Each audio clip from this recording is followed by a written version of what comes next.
ክላሽ ኢትዮጵያ ቤተሰቦች እንኳን ወደ ቻናላችን በደህና መጣችሁ። ዛሬም ጠቃሚ የሆኑ ቪዲዮዎችን ይዤላችሁ መጥቻለሁ። በተለይም በዚህ ዓመት ዩኒቨርሲቲ የምትገቡ ተማሪዎች ከሆናችሁ ይህ ቪዲዮ እስከ መጨረሻ ሳዘሉ ተመልከቱ። ምክንያቱም ብዙ ፍሬሽማን የዩኒቨርሲቲ ተማሪዎች ግቢ እንደገቡ በመጀመሪያ ሴሚስተር ውስጥ ጂፒያቸውን ያበላሻሉ። አንዳንዶቹ የሚፈልጉትን ዲፓርትመንትም አያገኙም። አንዳንዶቹ ደግሞ ከአካዳሚክ ዲስሚሳል ድረስ ይደርሳሉ። ይሄ ችግር እንዳይደርስባችሁ ይሄ ቪዲዮ ለእናንተ ነው የተዘጋጀው እና ከሁሉ የሚገርመው ብዙ ነገር ምን እንደሆነ ታውቃላችሁ?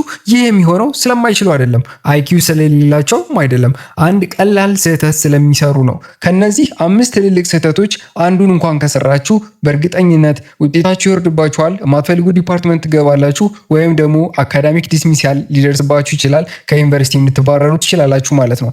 ይሄ ችግር እንዳይደርስባችሁ እነዚህን ዛሬ የምነግራችሁን 5 ስህተቶች ላለመስራት ሞክሩ። ዛሬ በደንብ እንማማራለን፣ በደንብ እነግራችኋለሁ። ስለዚህ ቪዲዮ ላይክ ማድረግ እንዲሁም ቻናሉን ሰብስክራይብ ካላደረጋችሁ 100,000 ፎሎወር ልንገባ ስለሆነ 100,000 ሰብስክራይበር ልንገባ ሰብስክራይብ ማድረግ እንዳይረሳ። ወደ ቪዲዮ የመጀመሪያ ሚስቴክ ብለን ነው የምናስበው የሃይ ስኩል የጥናት ልምድን ይዞ መቀጠል። ይሄ በዋነኛው ውጤታችሁን ከሚያወርዱት ነገሮች አንዱ ነው።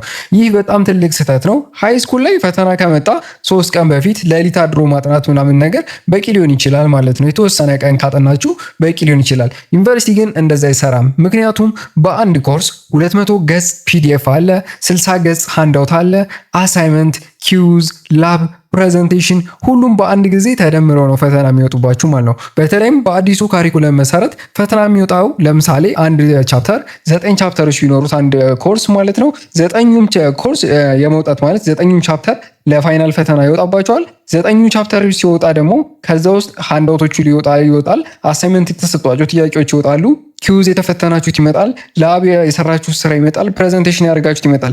ይሄ ነገር በጣም ሰፊ ነው። ስለዚህ በዚህ ሰዓት ነገ አነባለሁ የሚባል ነገር አይሰራም። ሁሌም በየቀኑ ማንበብ አለባችሁ። ዊኬንድ ላይ ጨርሳለሁ ብሎ ነገር የለም። ቅዳሜና እሑድ አነባለሁ ብላችሁ እንዳታስቡ። ሁሌም ከሳምንት እስከ ሳምንት ፕሮግራም ወጣችሁ ለማንበብ ሞክሩ።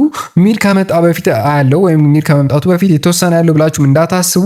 ምክንያቱም መቼ ፈተናው እንደሚደርስ አይታወቅም። በደንብ ነግራችኋለሁ እና ሴሚስተር ሲያልቅ ራሳችሁ ላይ ስራ ከምታበዙ አሁኑኑ በያላችሁ ጊዜያችሁን ተጠቅማችሁ ለማንበብ መሞከር ነው። ለዚህ እንደ መፍትሄ የማስቀምጥላችሁ በየቀኑ 1 ወይም 2 ሰዓት አንብቡ። ሁሌ የተማራችሁትን በቀን ለ1 ወይ ለ2 ሰዓት አንብባችሁ ተኙ። ሁለተኛ ኖት መያዝ። መምህሩ በሚያስተምርበት ጊዜ ከሞጁሉ እንዲሁም ከፒፒቲው የተሻለ ኖት ብትይዙ መምህሩ ከሚያስተምረው ላይ የበለጠ ትርፋማና ውጤታማ ትሆናላችሁ ማለት ነው። ሌላው አክቲቭ ሪኮል ማለት በየጊዜው ማንበብ እንዲሁም ደግሞ ስፔስ ሪፒቴሽን ብታደርጉ ማለትም አልፎ አልፎ ትምህርቱን ከወሰዳችሁ ወይም ኮርሱን ከወሰዳችሁ ፈተና ከመድረሱ በፊት ከፋፍላችሁ 2-3 ጊዜ ደጋግማችሁ ብታነቡት እነዚህ ልምዶች ብታካብቱ ጂፒኤያችሁ በደንብ ይጨምራል ማለት ነው። ሁለተኛ ሚስቴክ 2 ወይም ሁለተኛ የምትሰሩ ስህተት ምንድን ነው? ይህ ደግሞ ፍሬሽማን ሁሉ የሚያደርገው ስህተት ሲሆን ግቢ ስትገቡ የሚፈጠሩ ስህተቶች ናቸው። የመጀመሪያ ጓደኞች፣ የመጀመሪያ ግቢ እንደገባችሁ ከጓደኞቻችሁ ጋር ለመላመድ ብዙ ጊዜ የሚወስድባችሁ ከሆነ ያ ነገር የጥናታችሁን ጊዜ ይሻማል። ሁለተኛ ዶርም ላይ ነው። ዶርም ላይ ሁሌም ቢሆን ማታ ወሬ ያለ ያንን ወሬ ማለት ነው መግታት ካልቻላችሁ ይሄም አንደኛ ውጤታችሁን ተጽዕኖ ያደርጋል። ምክንያቱም ብዙ ጊዜ ማታ ስትሰበሰቡ ወሬ ሊበዛ ስለሚችል ይሄ ነገር በፍጹም ውጤታችሁን አፌክት እንዳያደርገው ተጠንቀቁ። ሶስተኛ የተመደባችሁበት ካምፓስ ላይ የተመደባችሁበት ካምፓስ ኢፌክት ሊኖሩ ይችላል። ከተማ ላይ ከሆነ ለውጭ ቅርበት ሊሆን ይችላል። ለምሳሌ ለክለቦች እንዲሁም ደግሞ ለተለያዩ ፎቶ የሚያምር ግቢ ካላችሁ ፎቶ እየተነሳችሁ ምናምን ብዙ ጊዜያችሁ ልታጠፉ ትችላላችሁ። ያ መሆን የለበትም። ሌላው ደግሞ ሶሻል ሚዲያ ቲክቶክ፣ ፌስቡክ፣ ቴሌግራም እነዚህን የመሳሰሉት ትኩረታችሁ ሊወስዱ ይችላሉ። ምክንያቱም ኢንተርኔት በደንብ እንደልባችሁ አለ። ያ ነገር መኖሩ ደግሞ እኔም ግቢ ስገባ ገጥሞኝ ከነበሩ ነገሮች መካከል አንዱ ሲሆን ያም ብዙ ጊዜ ማለት ነው ሶሻል ሚዲያ ላይ በፈጣን ኢንተርኔቶች እንዳሳልፍ ተገድጄ ነበር። ያ ነገር ውጤታችሁ ላይ ኢፌክት እንዳይኖረው በደንብ ተጠንቀቁ።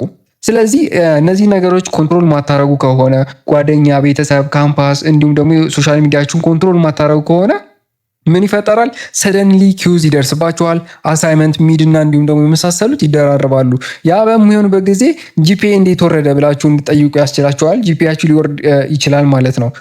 ሶሉሽን ብዬ የማስበው ከዴይ 1 ጀምሮ ገና ግቢ ከገባችሁበት ቀን ጀምሮ ክላስ በፍጹም እንዳትቀጡ፣ ክላስ አትቅጡ፣ አቴንዳንስ ጠብቁ። አሁን ላይ አቴንዳንስ 80% ያልተገኘ ተማሪ ፈተና ላይ አይቀመጥም። አሳይመንት በሰዓቱ ስሩ። አሳይመንት ዛሬ ነገ እሰራለሁ ብላችሁ እንዳታስቡ። ልክ አሳይመንቱ እንደተሰጣችሁ ሰርታችሁ አጠናቃችሁ አሳይመንቱንም በደንብ ተረድታችሁ ለማስገባት ሞክሩ። ምክንያቱም ፈተና ከዛ ስለሚመጣ። ሌላው ደግሞ ኪውዝ ላይ አታቅልሉ። ማለት ኪውዝ ከ5 ከ10 ሊሆን ይችላል የምትፈተኑት። ያቺ ነገር አንድ ግሬድ እና 2 ግሬድ ልኮን ትችላለች። በጣም በፍሬሽማን ኮርስ ላይ ያ ነገር በጣም ወሳኝ ነው። አንድ ማርክም ቢሆን ዋጋ እንዳላት የምትረዱበት ቦታ ነው። ሶ ኪውዙንም በትኩረትና ትኩረት ሰጥታችሁ ልክ እንደ ፋይናል እንደ ሌሎቹ ኤግዛሞችን በደንብ እንድታዩት ሪኮመንድ አደርጋችኋለሁ። ሶስተኛ ስህተት፣ ዲፓርትመንት የሚመረጠው በጓደኛ አይደለም። ብዙ ጊዜ ፍሬሽማን ተማሪዎች ዩኒቨርሲቲ ከገቡ በኋላ የሚሰሩት ትልቁ ስህተት ዲፓርትመንት ሲመርጡ ነው። ሶ ዲፓርትመንት በሚመርጡበት ጊዜ ብዙ ጓደኞች ሰዎች ጓደኛዬ ሶፍትዌር ኢንጂነሪንግ ገባ በሚል እነሱም ተከትለው ሶፍትዌር ኢንጂነሪንግ ለመግባት ይሞክራሉ። ኮምፒውተር ሳይንስ ታዋቂ ነው ብለው ስለሚያስቡ ኮምፒውተር ሳይንስ ለመግባት ይሞክራሉ። ሜዲሲን ክብር አለው ብለው ስለሚያስቡ ወይም ደግሞ ቤተሰባቸው ሜዲሲን ስለገቡ ኩራት ይሰማቸዋል ብለው ስለሚያስቡ ሜዲሲን ለመግባት ይሞክራሉ። ይህ በፍጹም ስህተት ነው። ሌላው ለራሳቸው የሚስማማው ምንድነው የሚለውን ነገር ማምረጥ አለባችሁ። ኮዲንግ ትወዳላችሁ፣ ኮድ ማድረግ ፕሮግራሚንግ ትወዳላችሁ፣ ኮምፒውተር ሳይንስ ሶፍትዌር ኢንጂነሪንግ አይቲ አይኤስ ብትገቡ ሪኮመንድ ትሆናላችሁ። ማትስ ትወዳላችሁ፣ ኢንጂነሪንግ ላይ ያሉ ፊልዶች እና ኮምፒውተር ሳይንስ የመሳሰሉት ብትገቡ ውጤታማ ትሆናላችሁ። እንዲሁም ደግሞ ሪሰርቾችን ትወዳላችሁ፣ ሪሰርች የሚያበዛት ኮርስ ላይ ብትገቡ ኮሚኒኬሽን፣ ቢዝነስ፣ ኢንጂነሪንግ የትኛው ላይ ነው ለእናንተ ተስማሚ የሚሆነው? ወደፊት ፊውቸራችሁን ሼፕ የምታደርጉት ቅርጽ የምታወጡት ወደፊት ስታድጉ እየሰራችሁ የምትኖሩትን ስራ የምትወስኑበት አሁን የምትመርጡት ዲፓርትመንት ስለሆነ ዲፓርትመንት ስትመርጡ ከቤተሰብ ጫና ነፃ ሆናችሁ ምረጡ። በቀጣይ ዲፓርትመንት እንዴት መምረጥ እንዳለባችሁም ቪዲዮ እሰራለሁ። እንግዲህ ሶሉሽን ብዬ የማስቀምጠው ለዚህ አንደኛ ሲኒየር ስቱደንትን ጠይቁ። ሲኒየር ስቱደንቶችን ምን አይነት ፊልድ ወይም ዲፓርትመንት ብገባ የተሻለ ነው ብላችሁ ከነሱ ልምድ ዲፓርትመንቱ እንዴት ነው፣ ዩኒቨርሲቲው እንዴት ነው ይህን ኮርስ የሚሰጠው ብላችሁ በደንብ ማብራሪያ ጠይቁ። ካሪኩለሙን በደንብ ይዩ። ሌላው ደግሞ ፊውቸር ኬሪየር የሚባለውን የወደፊት ሙያችሁ ምን ሊመስል እንደሚችል ማጥናት እንዳረሱ እና ማርኬት ዲማንዱን ተመልከቱ። ወደፊት ማርኬቱ ላይ ምን ያህል ተፈላጊ ነው። ለምሳሌ አሁን ላይ ያሉትን ማርኬት ዲማንዶች ቢታዩ ኮምፒውተር ሳይንስ እና ሶፍትዌር ኢንጂነሪንግ በጣም ብዙ ተማሪ እየገባበት ነው። ከ5 እስከ 6 ዓመት በኋላ ይሄ ፊልድ ተፈላጊነቱ ይቀንሳል። ይሄም የሚሆንበት ላይ ማርኬቱ ላይ በጣም ብዙ የኮምፒውተር ሳይንስ ሶፍትዌር ኢንጂነሪንግ እንዲሁም ተማሪዎች ስለሚኖሩ በዛን ሰዓት ላይ ያኔ ማርኬቱ ምን ይመስላል የሚለውን በደንብ አጥኑ። አራተኛ ሚስቴክ ብዬ የማነሳው ደግሞ በዋነኝነት የሚሰራው ፒዲኤፍ ብቻ ማንበብ። ይህ በጣም ትልቅ ስህተት ነው። ዩኒቨርሲቲ ላይ 300 ፔጅ ፒዲኤፎች አሉ። አንዳንድ 400 ፔጅ ፒዲኤፍ ወይም 200 ፔጅ ፒዲኤፍ እንደ ኮርሱ የተለያየ ልትቀበሉ ትችላላችሁ። ሁሉንም ቃል በቃል ለማስታወስ ብትሞክሩ ውጤታችሁን ከማውረድ የዘለለ ያን ያህል ጠቀሜታ አይኖረውም። ይህም ደግሞ በርናውት ያስከትልባችኋል ማለት ነው። ድካም ያስከትላል። ትክክለኛ መንገድ የሚሆነው ፕሮፌሰሩ የሚያብራራበት ወቅት ያለውን ነጥቦች መያዝ፣ ሾርት ኖቶች እንዲሁም የመሳሰሉትን መረዳት። ይህንንም ቴሌግራም ላይ ስለማስቀምጥላችሁ እዛ ላይ ሄዳችሁ እነዚህ ሾርት ኖቶች ማግኘት ትችላላችሁ። ወርክ ሽቶችን መስራት፣ ፓስት ኤግዛሞችን በተለይም ደግሞ ያለፈ ዓመት ኤግዛሞች በየዓመቱ ተደጋግመው ፈተና ላይ ስለሚወጡ እነዛን ነገሮች በደንብ ፓስት ኤግዛም ላይ ፎከስ አድርጋችሁ ስሩ። ላብ፣ አሳይመንት የመሳሰሉትንም እያንዳንዱን ብዙ ጊዜ ላብና አሳይመንት ሲሰራ የሆነ አንድ ተማሪ ብቻ የሚሰራበት ሁኔታ አለ። ያ ነገር ሳይሆን መሆን ያለበት ሁላችሁም በጋራ ሆናችሁ እየተረዳዳችሁ ብትሰሩት ከዛ ላይ በጣም ብዙ ጥያቄዎች ይመጣል ማለት ነው። እነዛ ላይም ትኩረት አድርጉ። ሶሉሽን ብዬ የማስቀምጥላችሁ ለዚህ በተለይም ደግሞ ፒዲኤፍ ብቻ ለሚያነቡ ተማሪ ፒዲኤፍ ሙሉ አትሸምድዱ። ከዛ ይልቅ ኮንሴፕት ላይ ፎከስ አድርጉ።